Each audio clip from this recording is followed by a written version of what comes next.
And is Mike Carranza here, by any chance? Okay, anyway, you'll see his name on some of these art cards on the video you're about to watch. This is a little 4-minute presentation of how we sold the Goof Troop series.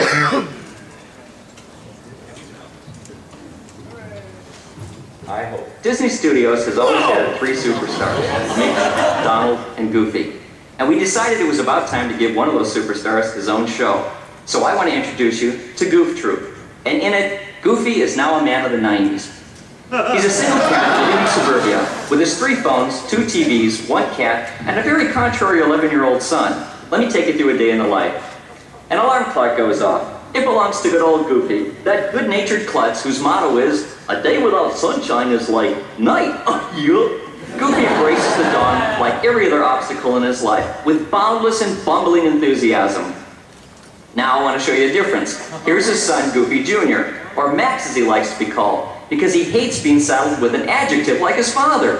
Anyway, as you can tell from Max's enthusiasm, this is a school day. Ah, here's Mr. Bright-Eyed Bushy-Tailed, all dressed and headed downstairs, right out of his shower. You've heard of soap on a rope? Well, this is dope on the soap. Max has finally dragged it out of bed and begun his day in his own inimitable style, using the blow dryer to not only fix his hair, but to heat some leftover pizza. As you're beginning to see, Max is different than his dad. Now, Max loves Bo Jackson. Goofy thinks he's one of the Jackson 5. Max loves Mario Brothers. Goofy's pretty sure they beat him up in the 3rd grade. Max loves his VCR. Goofy can't spell VCR. Anyway, Goofy heads downstairs to make a nutritious breakfast, or more to the point, a nutritious mess. "Junior, food's on!" Well, Max heads downstairs shaking his head, wondering how did such a radical kid like me end up with such a goof for a father? And so it would appear that the fruit seldom falls far from the tree. However, this is a curse that Max is determined to break. He desperately wants to swim out of the deep end of his father's gene pool. So who is this Max dude anyway? Well, like all kids, he believes he's brighter than his father.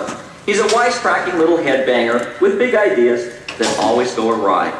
Now, a thinker like Max needs a sidekick, so I want you to meet PJ, who is Max's main man, confidant, next-door neighbor. In this series, the 2 boys are basically inseparable. As you can see, PJ is stronger and bigger than Max. However, he's definitely the follower of the 2. And the reason for this is he's a bit oppressed at home. Let's see why. Here's his family. This is his little sister, Pistol, his mom, Peg, and his father, Pete. Yep, that's the original Bad Pete going back to Steamboat Willie days. A perfect foil as Goofy's neighbor. He's materialistic, pushy, and opinionated. And he loved to run his family like it was a boot camp, but the women in his life won't give him an inch. So guess who gets the brunt of all of his oppression? I mean affection. Yep, it's his son, PJ. And perhaps that's why Max and PJ are best friends. They have something in common. Oddball fathers. I mean parents. You can't live with them and you can't sell them. But of the 2 dads, Goofy is definitely the one with the heart. And as much as Max would love to grow up to be different than his father, he has inherited one factor which sees him through all of his crazy schemes. And that is a very positive, never-give-up attitude. And we call that factor the Max factor. Yeah. You see, good old Goofy just seems to stumble to the beat of a different drummer. And Max would love to be proud of his father, but he's constantly being embarrassed by him. And I'll give you an example. The good news is, you've just built the world's gnarliest skateboard ramp. The bad news is, your father won't let you try it till he tests it first. The good news is, the ramp works great. The bad news is, your father's now being broadcast in every weather satellite photo around the world. And the funny thing is, none of these stupid antics ever seem to bother Goofy. It's like his neighbor Pete says, "Genius has its limits, but stupidity knows no bounds." However, Goofy, like all fathers, is determined to pass along to his son what little wisdom he's garnered. For example, if you bait your line with a leg of lamb, you can catch the really big one, son.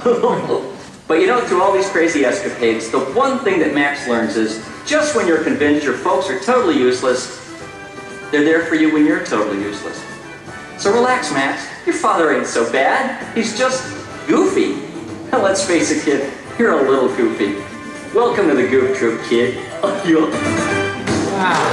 Jim Magon.